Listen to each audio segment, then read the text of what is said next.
গ্রামের এক প্রান্তে দাঁড়িয়েছিল শতবর্ষী একটি পুরনো বাংলো। শোনা যেত কান্নার শব্দ ও হালকা হাসির আওয়াজ। সন্ধে নামলে সেখানে দেখা মিলত অদ্ভুত সব আলো ছায়ার খেলা।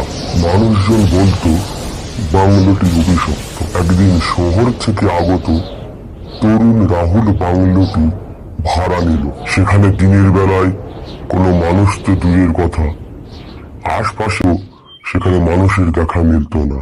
এই কথা শুনে তখন সে গ্রামের দিকে রওনা দেয়। সেই ছেলে এতই অবিশ্বাসী, ভূত পেতের গল্প শুনে হাসি পেত তার।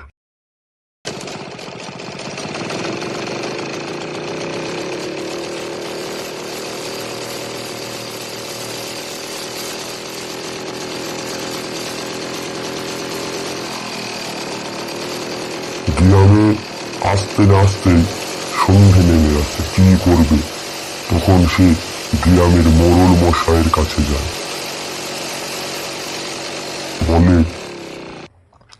বলছি দাদা, এখানে কি ভূত পেতের যে বাংলোটা কোন দিকে? তখন মোড়ল মশাই ওনাকে বলল, তুমি কি ওদিকে যাবে? ওখানে তুমি যেও না, ওখানে যে ভূতের বাস। তুমি তো জীবন নিয়ে ফিরতে পারবে না বাবা।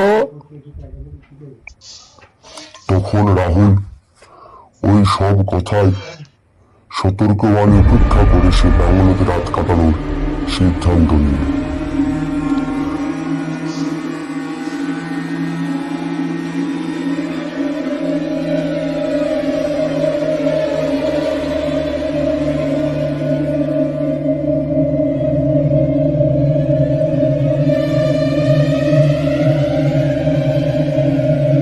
প্রথম রাত, ঘড়ির কাঁটা 12টা ছুটতেই হঠাৎ দরজা করার নড়ার শব্দ।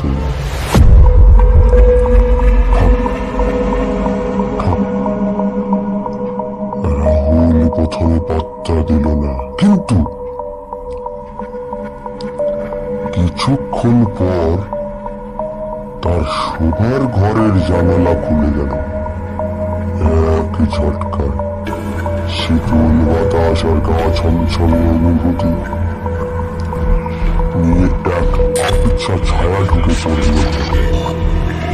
ছায়াটি ধীরে ধীরে রাহুলের কাছে এগিয়ে এলো। তার চেহারা স্পষ্ট হয়ে উঠল। শাড়ি পরা এক যুবতী, মুখে এক অদ্ভুত এক বিষণ্ণতা। রাহুল ভয়ে জমে গেল। যুবতীটি ফিস ফিস করে বলল, কে আছো? আমাকে সাহায্য করো, আমি এখান থেকে মুক্তি পেতে চাই।